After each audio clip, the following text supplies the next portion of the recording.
sahabat John Pregado. Senang sekali bisa bertemu kembali dengan sahabat di channel ini. Terima kasih sahabat sudah setia mengikuti channel ini sampai hari ini. Saya berdoa kepada Tuhan, kiranya Tuhanlah yang membalas dan memberkati kita semua. Shalom. Hari ini kita bahas tentang darah. Tentang apa saudara? Nah, mari kita buka Alkitab kita saat ini. Di dalam kitab Wahyu pasal 12. Kitab Wahyu pasal 12 ayat 11 sampai dengan 12. Kitab Wahyu pasal 12 ayat 11 sampai dengan 12. Saudara yang genap, saya ganjil. Kitab Wahyu pasal 12 ayat 11 sampai dengan 12. Dan mereka mengalahkan dia oleh darah anak domba. Dan oleh perkataan kesaksian mereka, karena mereka tidak mengasihi nyawa mereka sampai ke dalam maut. Ayat 12 sudah baca?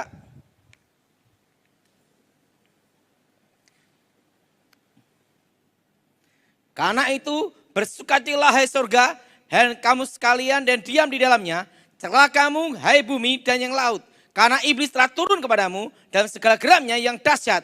Karena ia tahu bahwa waktunya sudah apa saudara? Singkat.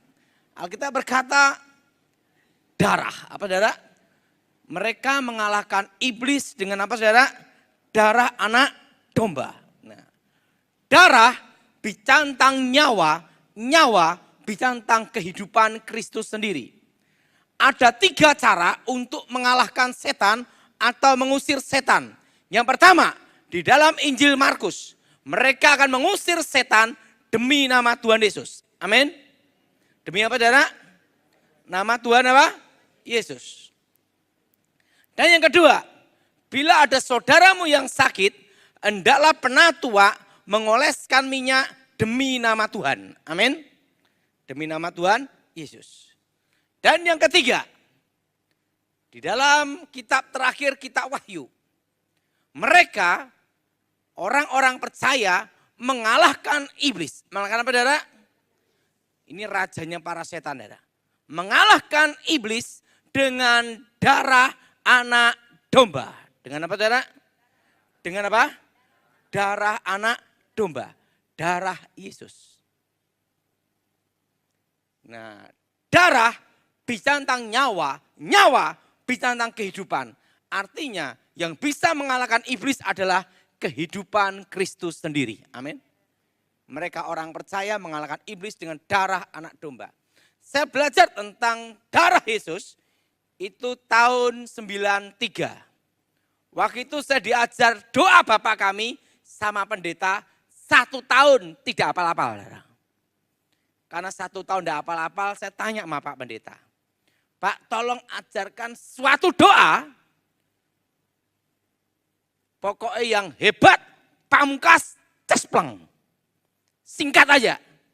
Karena saya doa Bapak kami, tidak hafal-hafal. Pendetanya mikir waktu itu ngomong ini, ada. Yaitu apa? Darah Yesus. Darah Yesus gimana Pak Pendeta? Darah Yesus sucikan, darah Yesus bentengi, darah Yesus hancurkan kuasa gelap, darah Yesus hancurkan setan, darah Yesus hancurkan mantra, darah Yesus hancurkan kutuk. Nah apalagi Pak Pendeta? Atur sendiri gitu darah. Wis pikir sendiri aja, pokoknya ngomong darah Yesus gitu. Apa yang terjadi? Suatu kali saya diminta pelayanan dan saya berangkat untuk mendoakan seorang ibu bukan orang Kristen. Dan ibu ini agamanya Pancasila. Semua ikut. Dan ibu ini setiap malam Jumat selalu nyembah pusaka. Keris-keris, setelah itu cincin, macam-macam disembah-sembah. Animisme pokoknya. Dan penyembahan arwah dia. Nah dia punya anak, anaknya ini orang fanatik radikal. Fanatik radikal sekali. Waktu ibu ini saya datangin, mau enggak ibu percaya Tuhan Yesus? Saya layanin, ibu ini percaya Tuhan Yesus. Tapi enggak bisa ke gereja. Karena anaknya ini marah kalau dia ke gereja. Saya ngomong, ibu Tidak boleh nyembah-nyembah keris-keris seperti ini, jimat-jimat seperti ini harus dibuang. Ibu bersedia. Serain jimatnya, serain pusakanya. Tiba-tiba anaknya laki-laki marah. Nanti kalau terjadi sesuatu dengan ibu saya, siapa yang tanggung jawab? Wah, saya dengan yakin berani, saya tanggung jawab. Jimatnya diserahkan semua, saya bakar. Tiba-tiba ibunya mati. Jadi begitu jimatnya dibakar, pusakanya dibakar, mati saudara. Berhenti nafas. Tapi badannya masih hangat waktu itu. Waduh, saya gitu. Wah, anaknya marah. Wah, ini repot. Pertama dituntut polisi, atau yang kedua digebukin, betul enggak? Waktu itu tahun 93. Waktu itu saya doa sama Tuhan, saya minta sama Tuhan, saya berdoa. Tuhan, bagaimana cara ngatasi ini? Waktu saya berdoa, saya mendapat sebuah penglihatan jelas sekali. Jelas sekali penglihatannya. Yes. Saya lihat ada laki-laki tinggi besar. Tingginya 2 meteran. Rambutnya ini seperti tebel-tebel gitu. Matanya merah nyala. Dan roh dari ibu ini dipegang kepalanya untuk masuk ke suatu lubang gelap gulita. Waktu saya mendapat penglihatan seperti itu, saya ingat apa yang diajarkan pendeta. Yaitu doa apa? Darah Yesus. Apa saudara? Apa saudara? Darah Yesus hancurkan segala kuasa setan. Darah Yesus hancurkan roh jahat. Darah Yesus hancurkan setan, darah Yesus hancurkan roh jahat demi nama Yesus. Roh jahat keluar. Waktu saya ngomong demi nama Yesus, itu darah Yesus. Tiba-tiba laki-laki tinggi besar yang matanya merah itu tiba-tiba bes jadi asap. Dan roh ibu ini langsung masuk ke dalam badannya. Jelep, hidup lagi. Tepuk tangan untuk Tuhan kita. Nah, waktu hidup lagi, apa yang terjadi? Anak laki-lakinya melihat ibunya minta dibaptis. Di situ saya bingung. Tidak mungkin ke gereja. Karena apa? Pasti nanti di demo saudara. Saya itu ribut besar. Nah, saya ngomong sama ibu ini, maukah ibu percaya Tuhan Yesus? Mau. Saya minta dibaptis. Di situ ada bak mandi saudara. Ada bak mandi, kotak segini ini di desa ada. Jadi kalau baptis, kalau pendeta gini, kalau ini gini. Tak suruh masuk ke bak mandi, penting tenggelam, betul? Penting apa? Tenggelam. Jadi masuk di bak mandi itu, demi nama Bapa, Putra, Roh Kudus, demi nama Yesus. Adalah. Setelah dibaptis, melihat ibunya dibaptis, pemuda ini marah sekali. Dia datang saudara, dia lari. Nemuin saya mau dipukul. Saudara. Waktu saya mau dipukul, saya masih ingat saudara. Darah Yesus bentengi. Apa saudara? Apa saudara? Waktu saya doa, darah Yesus bentengi. Darah Yesus bentengi. Dia lari dan jarak kira-kira segini. Dia pukul saya gini, bisa gini saudara. Dia mukul berulang-ulang, muter terus saudara. Dia ketakutan, dikira saya adalah titisan mbah buyutnya.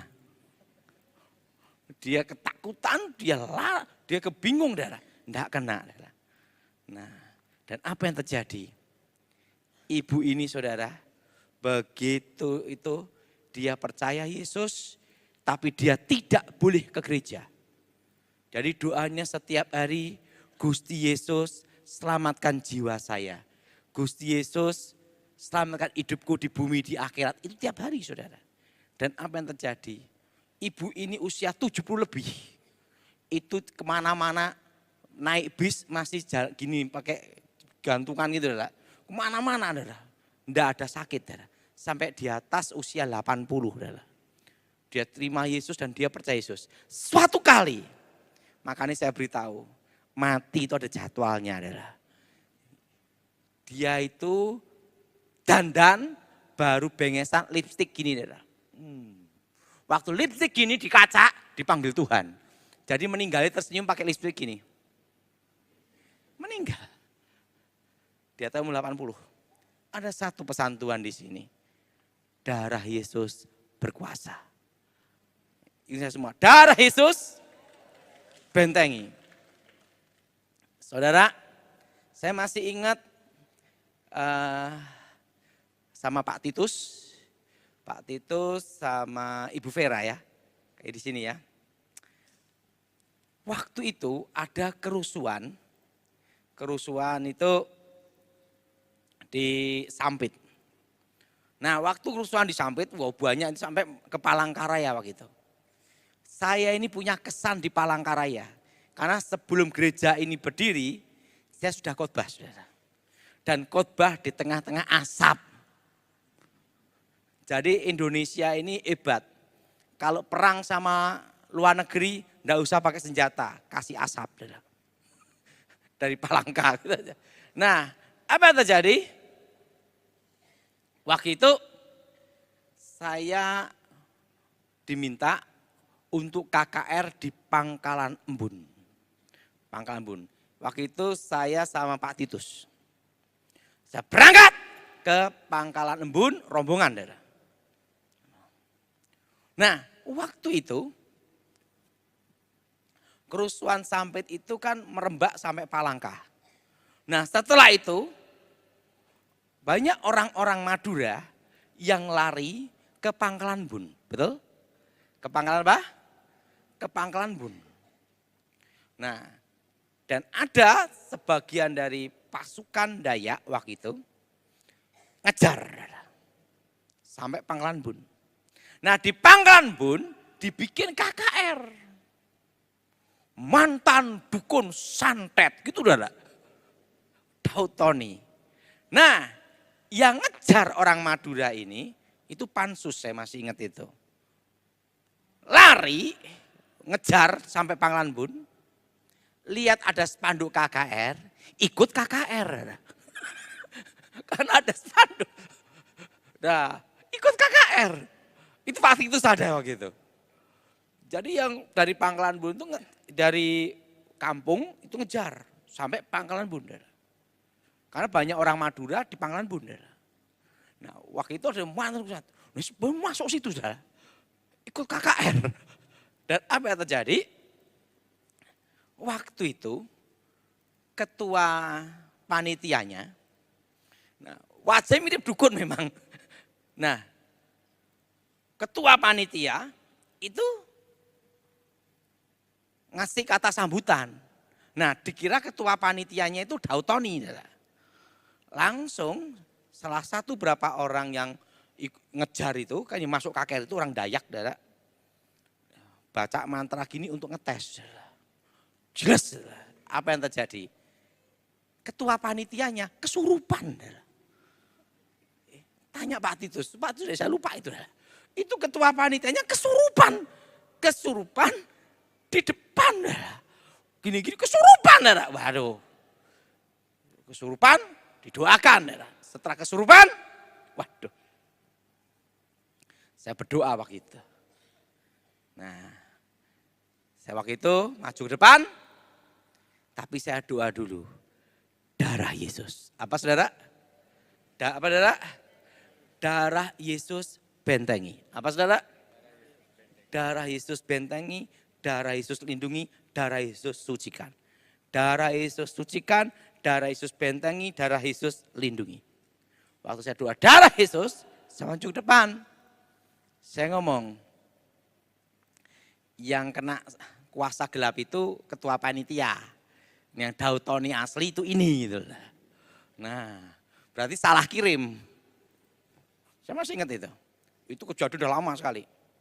Itu awal-awal perintisan gereja YHS. Nah, waktu itu berapa orang berdiri. Ini mereka yang ngejar yang sampai ke Pangkalan Embun. Baca mantra gini. Di depan itu ada panitia.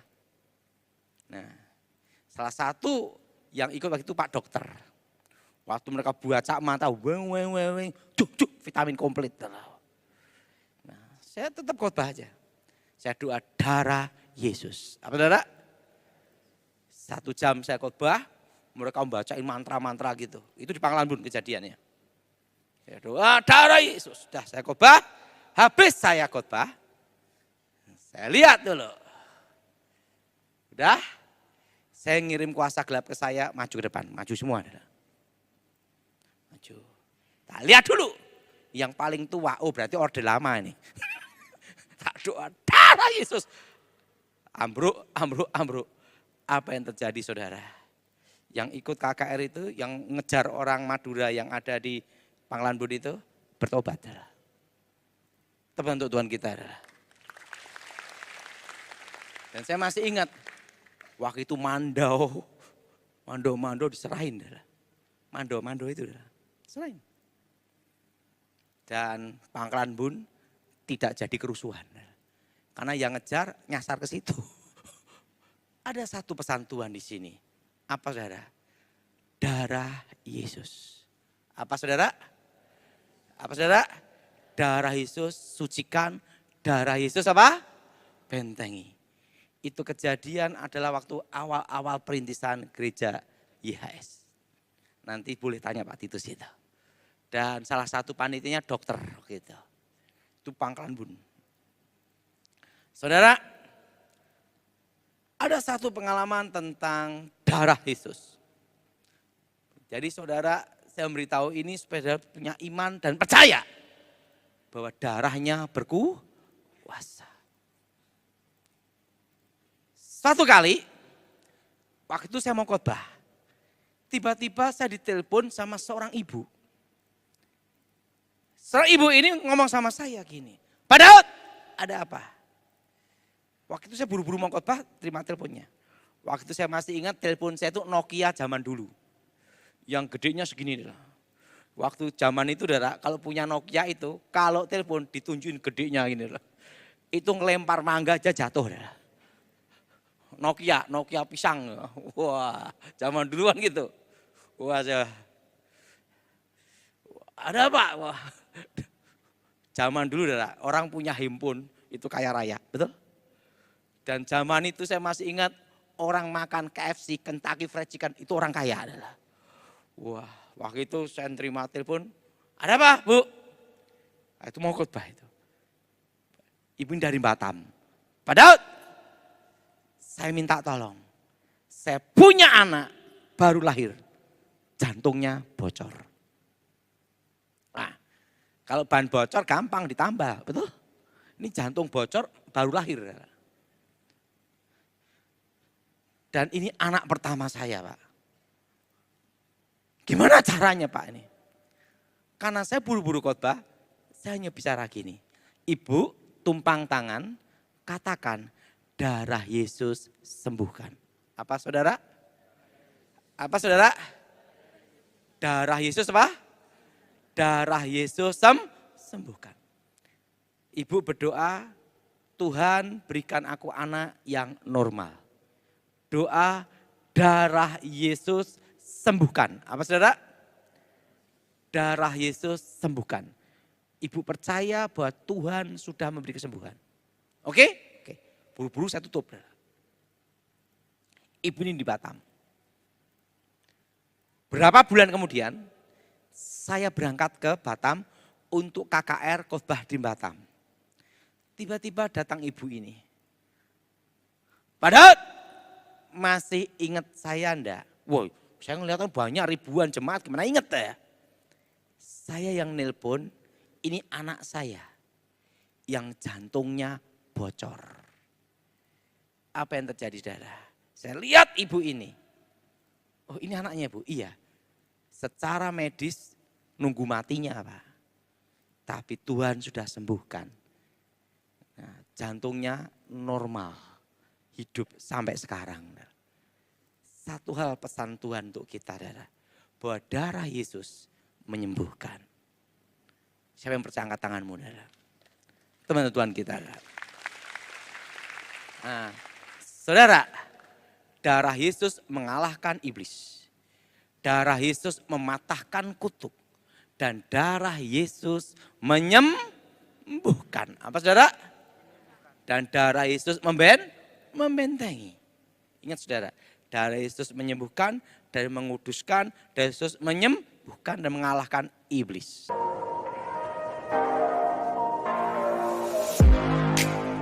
Terima kasih sahabat sudah menyaksikan tayangan kami hari ini. Saya percaya kita pasti diberkati. Apabila kita diberkati dengan tayangan hari ini, marilah kita dengan murah hati share video ini kepada teman-teman kita yang lain agar mereka juga diberkati. Firman Tuhan mengatakan diberkati untuk memberkati sehingga nama Tuhan dipermuliakan dan namanya diagungkan. Sahabat, banyak sekali pelajaran yang kita bisa ambil dari tayangan hari ini. Marilah catat poin-poin yang telah disampaikan, kita simpan dalam hati dan kita aplikasikan dalam kehidupan sehari-hari. Setiap kita pasti akan bertemu di yang namanya masalah. Kita tidak perlu undang masalah, tetapi dia sendiri akan menghampiri kita dengan maksud menguji iman kita, apakah kita tahan uji dan tetap mengandalkan Tuhan atau tidak. Tetapi apabila kita menang atas masalah itu, maka kita juga akan mendapat pujian dari Sang Pencipta. Karena kita tahan uji dan terus mengandalkan Tuhan, tidak hanya dapat pujian, dapat mahkota juga. Mahkota abadi karena kita setia dan tetap kuat dalam Tuhan. Mari kita berdoa. Bapa, terima kasih buat kebenaran firman Tuhan, kesaksian hidup bersama Tuhan yang telah dibagikan. Sungguh kami diberkati. Berkatilah para pembicara hari ini. Berkati pendengar setia John Pregador. Terima kasih Tuhan. Demi nama Tuhan Yesus. Amin.